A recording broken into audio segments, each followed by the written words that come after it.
Welcome to Small Arm Solutions. Today we're looking at my Bigfoot rifle, which at some point in my lifetime I hope to be able to go out and do some hunting. Now, first off, I want to talk about Bigfoot in general, because that sets the sort of tone of why I would choose this particular kind of weapon. Now, first off, would I have actually shoot a Bigfoot? And the sad thing is, yes, I would. Because unfortunately, there's many people out there who, regardless of all the sightings and all the credibility of the people that are out there, science has to have a specimen. So it is horrible that we would have to kill one of these majestic creatures, but unfortunately for some people to believe that they exist and for science to believe that they exist, they have to have a specimen. Now, again, it's unfortunate that this is the way that it has to be.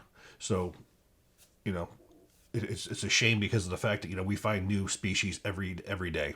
We find animals that we don't know of.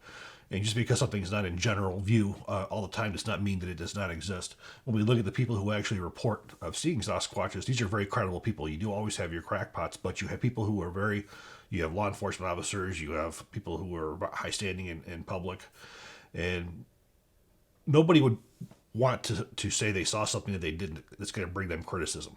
So the people that do have the courage to come out and say that they actually saw this, they're not getting anything out of it except for mostly they're getting skeptics who don't believe, who are basically trying to discredit them. So it's something that people are afraid to come forward and say. Now, the rifle that we see here is the rifle that I would choose. Now, in my condition, I'm not going to be wandering around the woods, with a very heavy rifle because I have some arthritis issues and things like that. So I would be choosing a stationary position where I would wait to have it come to me, and that's where I would choose this rifle. So before we get into the gun, we want to talk about anatomy. Now, we basically know that Bigfoot is some kind of a humanoid type creature. It's been seen. It's been up to 10 feet. People have shown in several of the films that they've shown that this is clearly at least 10 feet. We've also seen the body mass. Now, when you consider a 10-foot humanoid type creature, you have to assume that because it's that large and it's as wide as it is, that its bones have to be at least, I would say, at least 5 to 10 times the thickness and the depth of human bones. You figure that it's massively muscular. And you also figure because it's able to be out in different winter conditions and whatnot, that it's going to have at least very heavy skin. It's going to have a lot of fat to keep it warm. So you're going to have a very heavily armored type creature that you're going to have to go through. So that's going to require a very heavy cartridge. And also considering that we don't know if it's a dangerous creature, if it's a timid creature, you want to be as far away from it as possible when you take those shots. So you want a cartridge that's going to be able to go through whatever it has to go through to make that kill. Second of all, you want to keep distance between you and that creature, because again, you don't want to just piss it off and have it come running towards you, and you don't have any time in between that gap to get off a second or third shot. So this is what we've chosen. This is the Noreen Bad News 338 Lapua Magnum. As we can see, the cartridge 8.6 by 70. Now this cartridge has a range of nearly a mile. There's very little that this would not stop for as far as flesh. This is designed also as anti-personnel, but also as anti-material because of the penetration that it gives. It offers several different kinds of ammunition as well.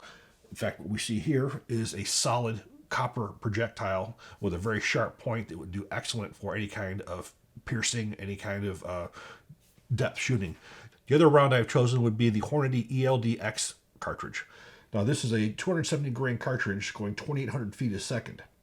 It has a 270 grain and it has a solid polymer tip to help with aerodynamics.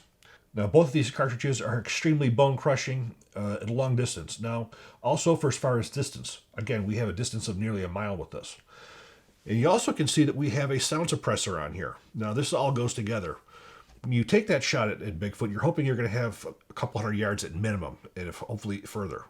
By having the sound suppressor, by hearing that first shot going off and even striking, the creature's not going to be able to determine where that cartridge came from.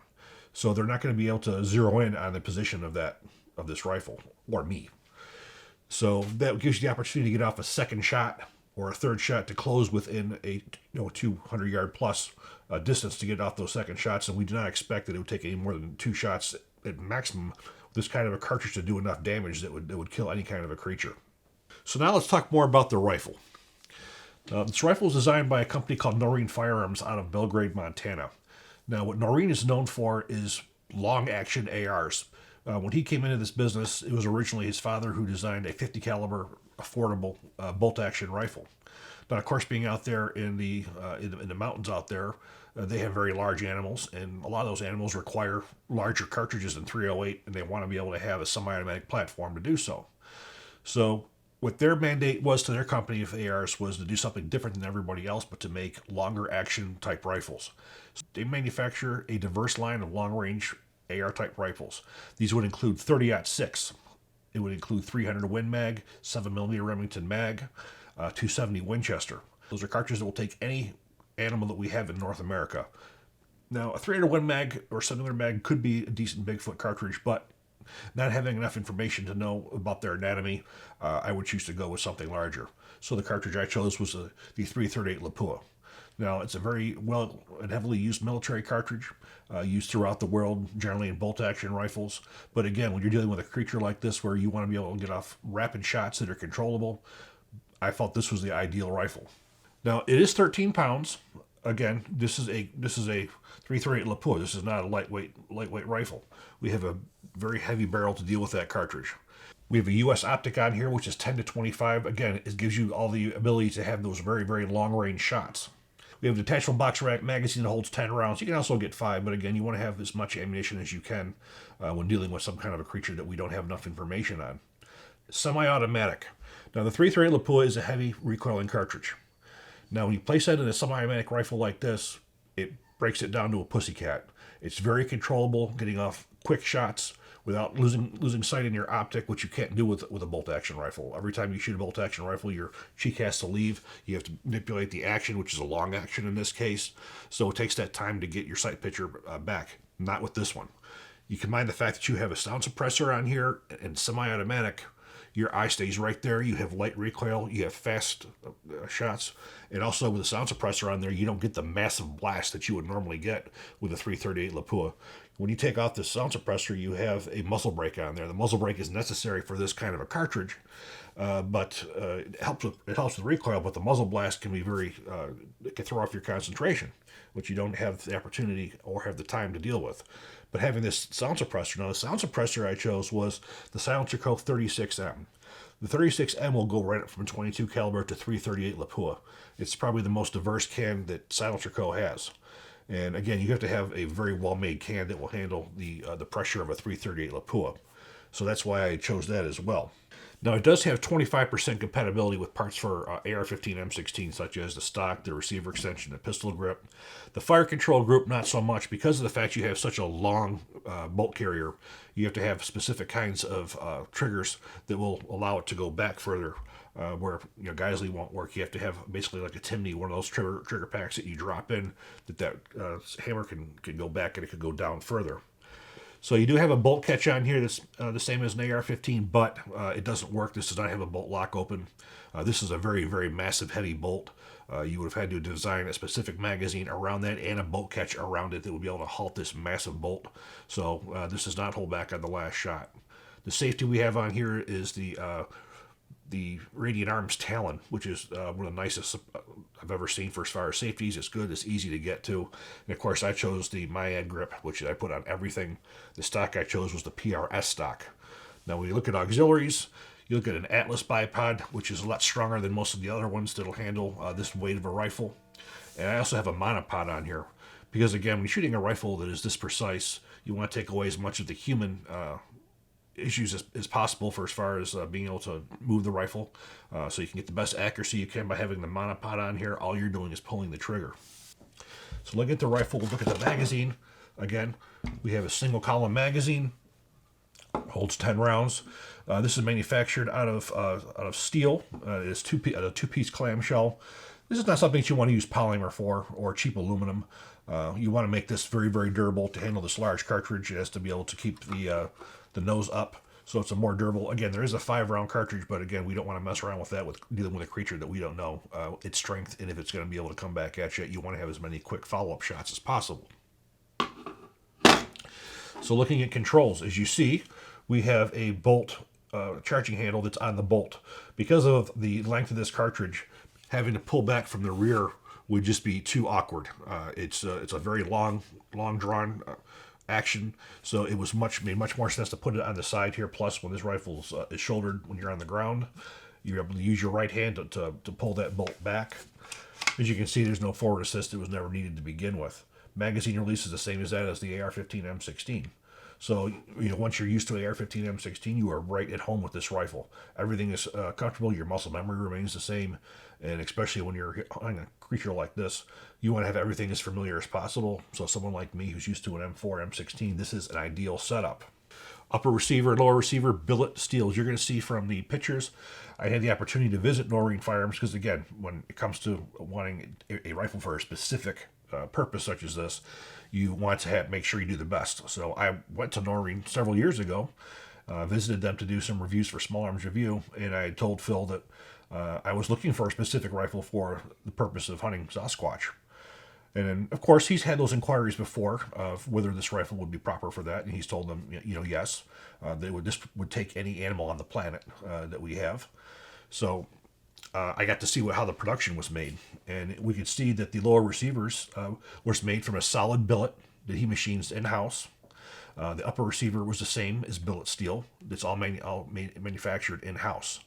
Now, his manufacturing capability also allows him to manufacture the bolt carriers, his barrels, and several other components. And of course, he uses standard commercial off-the-shelf trigger mechanisms, buffer tubes. His buffer is also modified as well. It's slightly smaller, uses a special recoil spring to halt this massive bolt carrier, which when we take this apart, you'll be able to see what that looks like. So let's take this apart and take a look at the inside.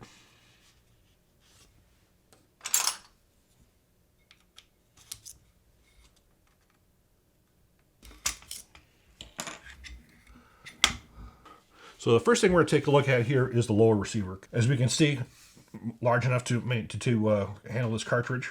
The trigger that we have in here is a Timney trigger. It's a match grade trigger.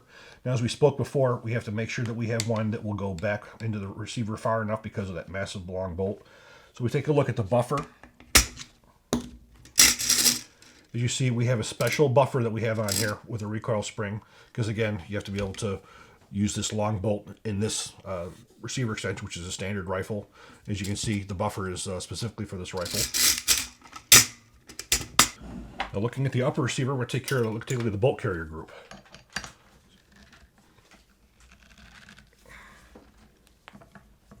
So we loosen up the charging handle. We slide our bolt carrier group out. Now, because this is a long bolt carrier group, we have to have a ring on there that keeps everything in line. So as we can see, this is an external piston system. Well, actually, it's not external piston, it's a hybrid system.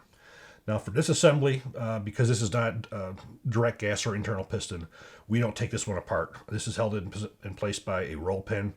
After you get several thousand rounds, you may need to take this apart to clean it, but this is not normally a part you have to take apart to clean. So we're going to look at how this gas system works. This is what we refer to as a hybrid system. Now, when we look at the rifle, we have the first part of this rifle is direct gas. Because why do we want direct gas? Because of accuracy.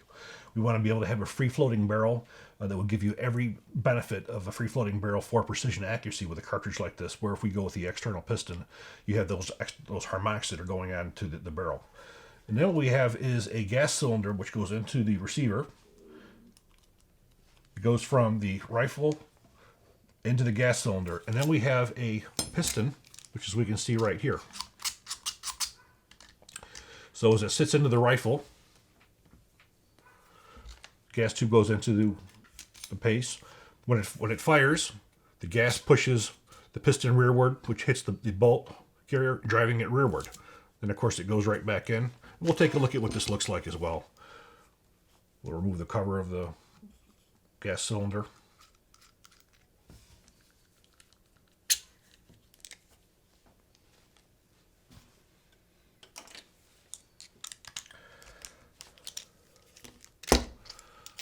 And now we remove the gas cylinder. As we can see the piston, we can also see that the piston has gas rings on it as well, so you can use as little gas as possible. Now, because of the fact that this 338 Lapua was designed for a bolt-action rifle, we have a fully adjustable gas valve on the gas block.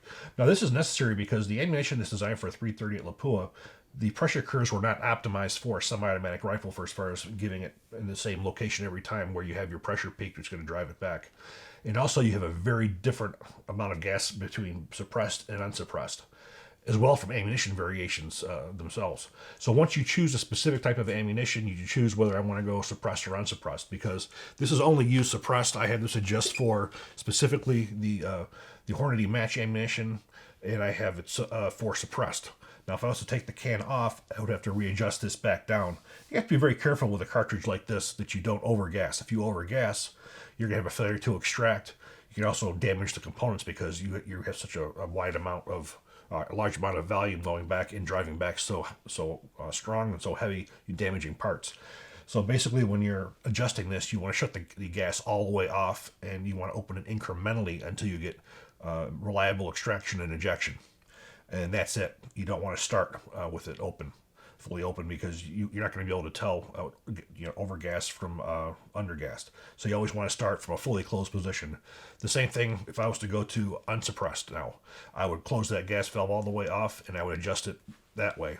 If I was to change ammunition, because again, all the ammunition is different, I do the same thing. I shut the gas all the way off and just open up incrementally.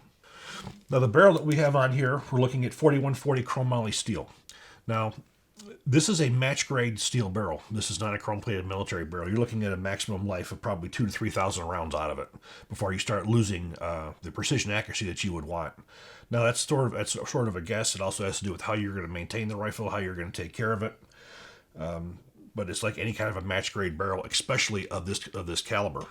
So looking at the receiver, again, we have a Milstander 1913 rail on here, which I have the Atlas bipod that's attached to. We're using the Manta rail covers on here as well. We have a code for that where you can get up to 20% off of everything on their site.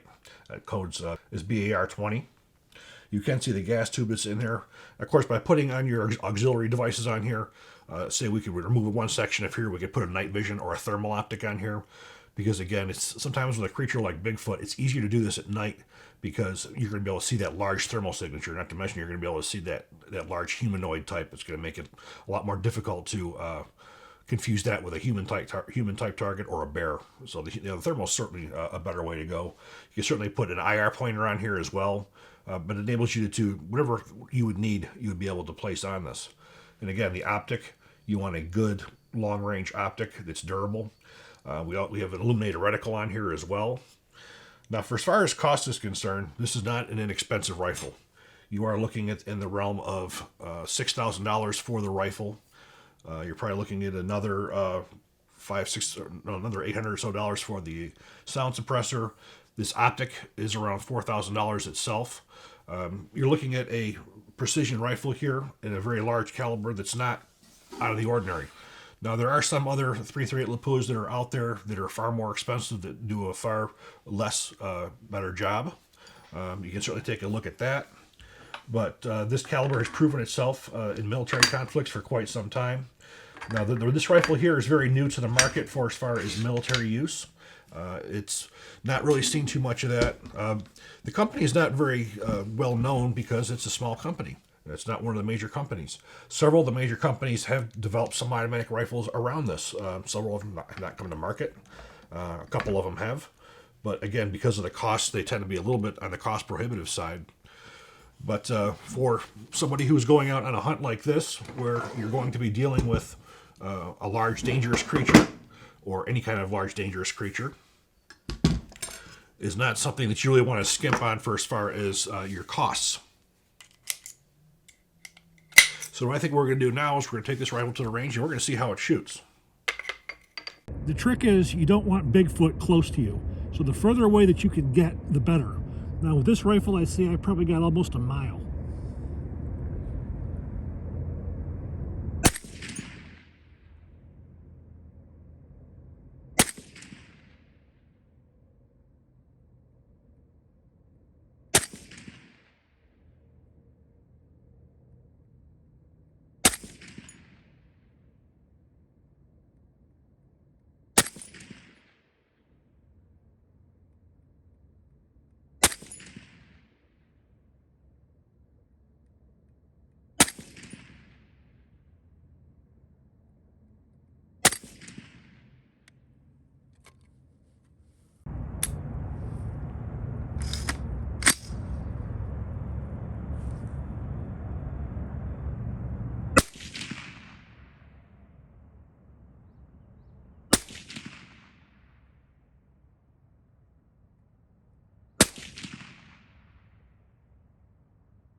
on that clip. Yeah, right, it didn't quite go up enough. Looks up. Now, you've seen footage of a couple different times where we've shot this rifle. The first time I shot one of these, I was out in Belgrade, Montana, and we shot this out to 800 yards. And as you can see from a couple of targets, there's one at 400 yards. You can see how excellent that the rifle had grouped. You can see one of the groups that Phil did on paper, which was an incredible shot group. But more importantly, you can see how low recoil it is and how much of a big deal the suppressor makes on it. So mild recoil, all the parts made in Belgrade, Montana. As we can see, the barrel was made there. We'll see the bolts, bolt carriers. You can see the forgings from the upper and lower receivers. Excellent customer service. But again, a truly ideal rifle. When you're looking for extremely long-range rifles, the 338 Lapua is top of the food chain. For military use, ammunition is not inexpensive. You can be looking at well over $100, per box. However, all the major manufacturers are making ammunition for it. Everything from a good military grade type projectile to hunting projectiles to some relatively, relatively inexpensive would be more like the American Eagle 338 Lapua soft point. So they do have somewhat inexpensive, but your average box of ammunition is going to be well over $100 a box. So, as you see, this is what my Bigfoot rifle is. I do hope you enjoyed this video. If you do, please click like, please subscribe, even better, share. Thank you.